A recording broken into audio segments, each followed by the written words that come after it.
seen things, man. I mean, I've seen some shit, man. But last night I saw the worst thing I've ever seen. I can't talk.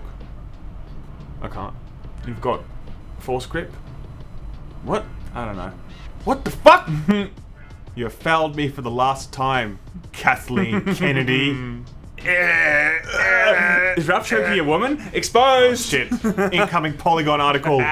Reset error was right all along. Ladies and gentlemen, this is our review of easily the worst Star Wars film ever created. Holy shit, the Christmas special was say. better than The Last Jedi. Yes. Wait, what's it called, this one? Yeah, The Rise of Skywalker. who cares anymore? The That's what it Christmas was called. special was better than The Last Jedi and The Rise of Skywalker, but this is somehow worse than The Last Jedi. This is It's actually non-spoiler worse. review, by the way, Non-spoiler okay? review. So let's get into it.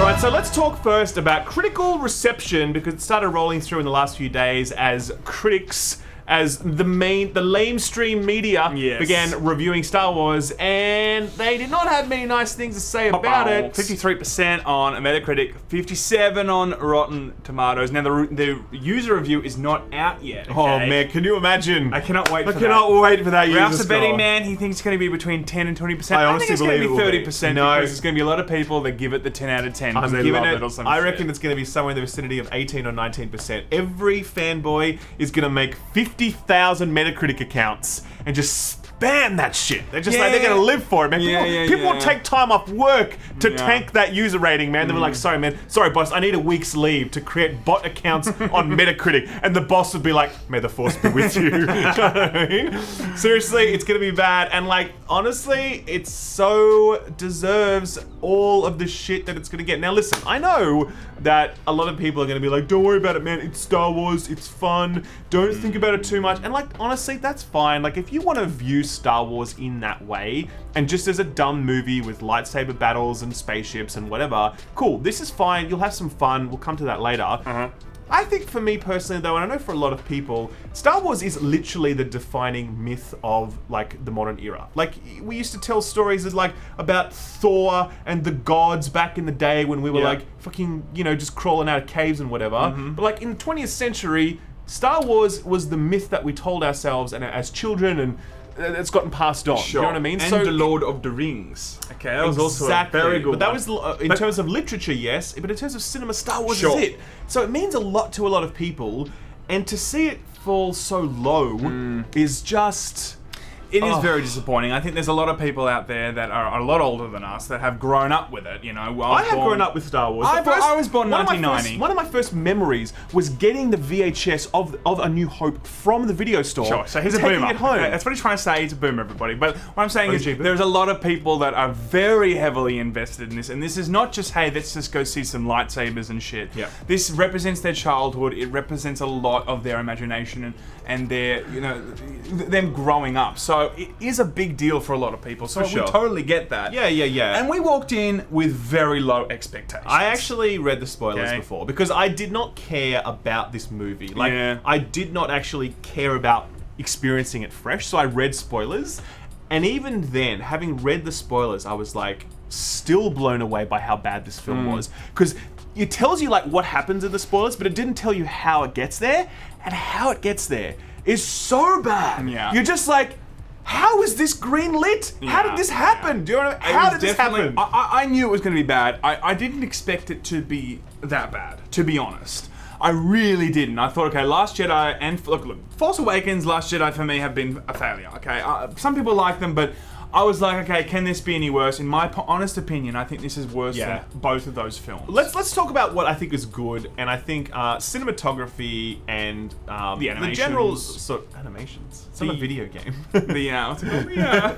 The CGI. the animatronics, are very good. Animatronics, the Excellent. puppeteering. That's right. Puppeteering was very good. That's true. Okay. No, I think obviously if you want to go in for a giant Star Wars spectacle and you see, as I said, lightsaber battles and big fleet battles and like cool locations and set pieces, this movie does that. I Yep. will say, musically, it's so weak, this trilogy. I really just noticed it this time around. Like, I can't remember any of the themes. I remember the love theme for, Sure. like, you know, Leia. Padme and Anakin. Oh, yeah. I'm talking, Of obviously, course. all of the original trilogy. Sure. But I remember the love theme, and I remember Jewel of Fate.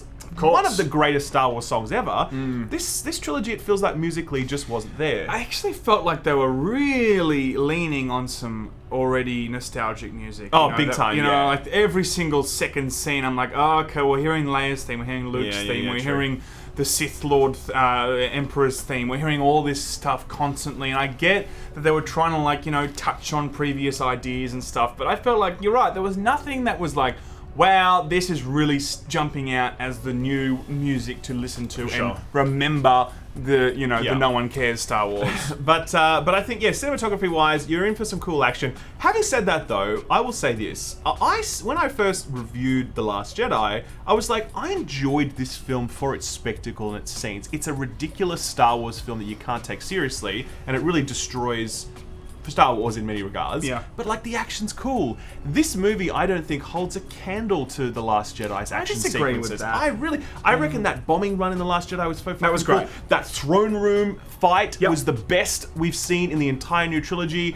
The battle at that with the salt planet with Sure. so many great visual scenes.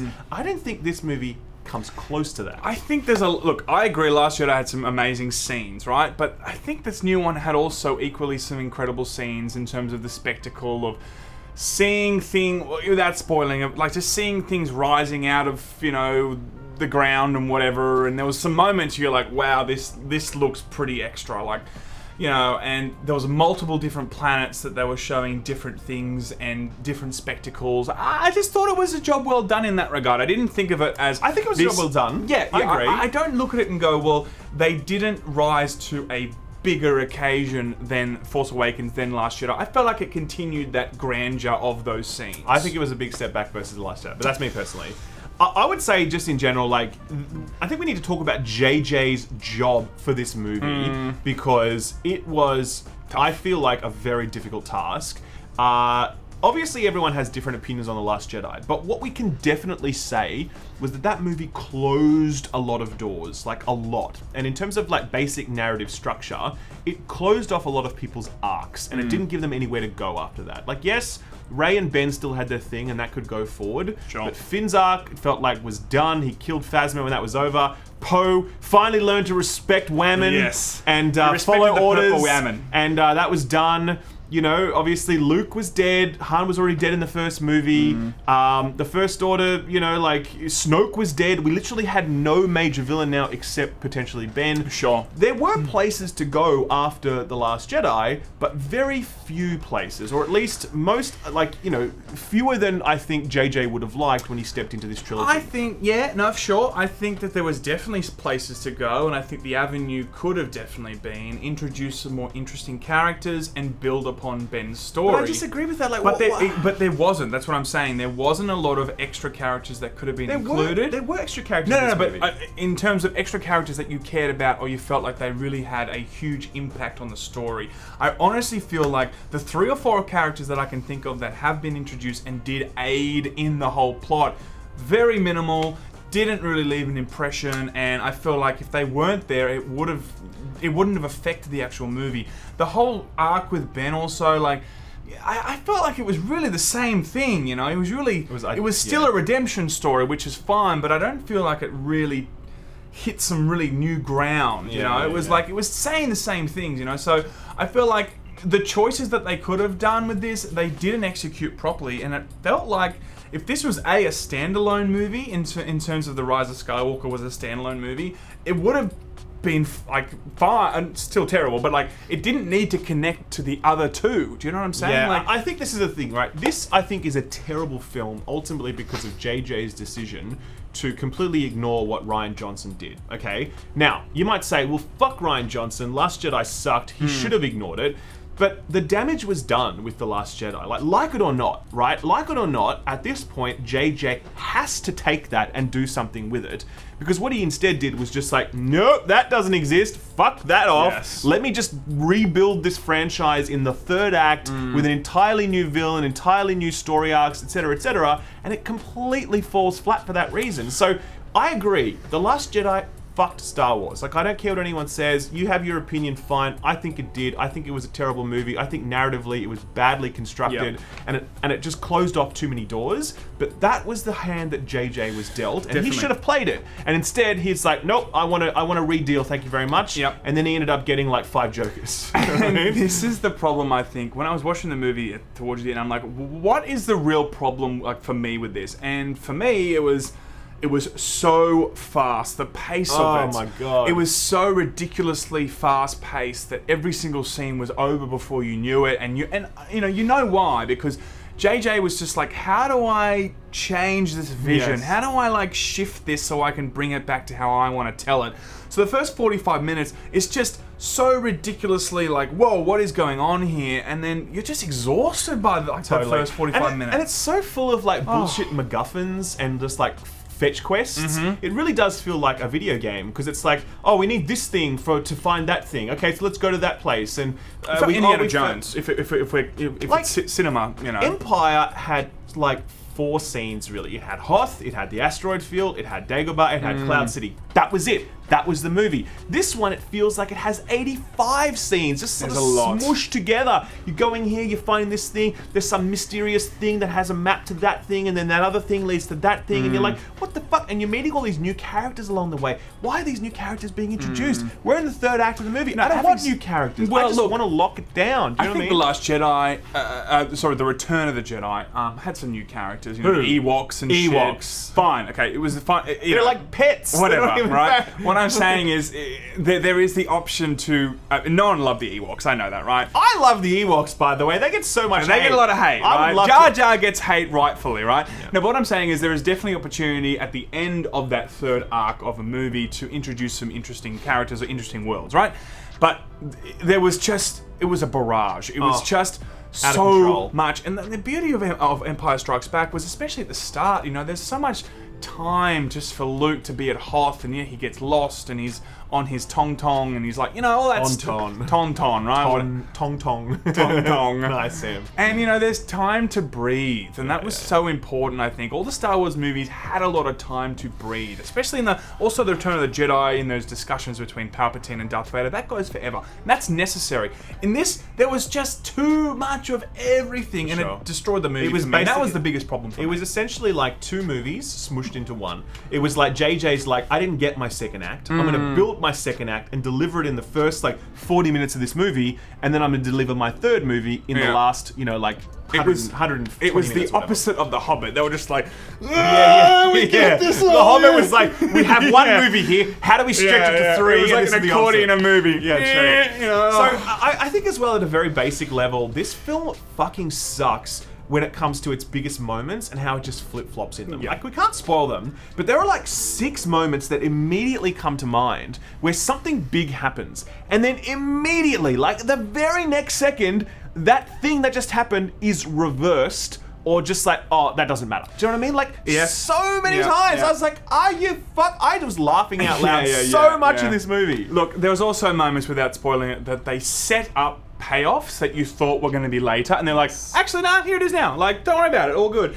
Things that you just thought so clearly. I mean, we're not writers, but even then, I'm like, dude, that's so clearly you do that later, you know? Give that thing, you know, as a reward, you know? Sure. And it just falls flat when you're like, oh, that's a missed opportunity. There were so many moments where you're like, that payoff was either not earned or disappointing, or, you know, and on top of that, the whole payoff was all trying to be crammed again into one movie, where, you know, the beauty of the original saga was like there was a payoff spanning the entire thing. That wasn't really given, you know. I agree. So the payoffs, and it was just a bad payoff every single 10 minutes. And I think as well, the cardinal sin of this movie. Well, I think, as I've said, I think it's about JJ just rejecting what Rian Johnson did, and just saying, I have to rebuild this. And the principal issue with that, or no, the way that manifests is Palpatine, right? It's not a spoiler. Palpatine's in this movie. You know it. You heard it in the trailer, whatever else. Not a spoiler. He's in this movie. He should not be in this movie. It is laughable the way he is implemented in this movie. It is hilariously bad. It is like Mr. Burns, anyway, we won't go. We won't spoil it, but oh my god! And nothing is explained to you. It happens at breakneck speed. You're like, all of a sudden. I couldn't believe the scene where we learn that Palpatine is back and how it all goes down. I laughed hilariously at how that scene occurred. It was perfect. It was the perfect sort of it was perfectly emblematic for how much this series is ultimately stuck in the past because it can't come up with new shit. And when it did try to do that with The Last Jedi, it failed in its execution because it didn't give the franchise enough space to move out from its second act and blossom into a third act that means something to the audience. Look, I agree that it is stuck in the past. There are movies like the Harry Potter series, which I actually recently finished, right? You can execute 7 or 8 movies and have an underlying theme or an underlying enemy through the whole thing. It can be done. There's no two ways about it. But this one is just so fumbled, and it's over 40 or 50 years, there's so many things that they tried to mush together again. In this case with Star Wars, I just don't think that was possible. I get that maybe they wanted to feel like every single movie out of the 9 was connected to Palpatine. I kind of get that. But I feel like there was too many factors that just made it unbelievable. It's just come on now. You can't do this. It doesn't work. And it just destroyed it. It should have been about Ben. It should have been the whole Skywalker should have been about Ben's redemption story or his further plunge into darkness. Simple as that. JJ wanted to build in The Force Awakens a retelling of a classic hero myth story, which is what Star Wars always was. So it was always going to be a similar thing. It was a bit too similar in The Force Awakens, but it was still fine. Rian Johnson wanted to tell a completely different story. He says he doesn't want to do karaoke. He wants to subvert expectations. He had 2 directors going completely different directions, and then you had JJ just whiplashing it back to the end, being like, no, it actually is Star Wars, guys. It all is Star Wars. It's all connected. It's all the same that it's the same thing. Don't worry. Come here. It's all fine. And just it's such a shame. It was definitely Duel of the Fates in terms of two directors battling with each other, but also that's one of the biggest problems too. It was written by 3 different people, or whatever, right? The original ones and also the prequels. I mean, they're all written by the same dude. There's continuity there, and there's a vision, just like the Marvel universe. There's someone that's overwatching it, just Phage. Papa Phage. He's just making sure that everything makes sense and it all fits. That was era number 1. That was Kathleen Kennedy's job. And I'm sorry, but okay, I know people hate Kathleen Kennedy for lots of reasons. The respect Wham and Captain Holdo, the Force is female. Whatever, man. But at the end of the day, this person clearly does not understand Star Wars. Clearly, you can't produce a series this shit, a trilogy this bad, while you understand Star Wars. You just can't. There was no roadmap here. There was no vision. This was fumbled. The entire trilogy was just fumbled. And it wasn't fully backed, actually, if you really think about it, in terms of if you're going to make a Force Awakens with the idea of a trilogy, right? And you don't fully write that thing, that for me feels like you're not fully backing it, You're not giving it the 6-year dedication that it really deserves, So I think that JJ did the best job he could, but, the real question for me is are audiences ready for another saga in 2 years, which they've announced earlier now, which has now been on the shelf? Well, I don't think anyone wants that. Number 2, it seems like Kathleen's come out recently and said it's not going to do a trilogy format. It's just going to do a continuation. That's just oh my god, I'm so exhausted by these. I don't want to see that shit, At least we have The Mandalorian and we have Jedi Fallen Order to keep us company. Which shows that we can still produce great stories within the Star Wars world. If they announce that, they're making an Old Republic trilogy, it's written by Chris Avellone and Drew Carpathian of Knights of the Old Republic fame, and they're just gonna do that, I'd be like, I am so ready for this, let's do it. Because I trust those people to write good Star Wars. Or George R. Martin, get him on board. He just kills all the characters. Cool, that'd be fantastic. The first scene is everyone is dead. Everyone's at a wedding. It's oh shit. It's happening again. Anyway, guys, that's our spoiler free. We're going to do a spoiler review as well. That'll be up in the next day or two. So check that out. Go and see it, because you have to see it. At the end of the day, you have to see it for yourself. But don't have any expectations. Go in there thinking that you're going to go see a comedy. Because you'll be laughing a lot. You will be laughing a lot. We'll be back soon. Laymen Live, actually, tomorrow. Long out!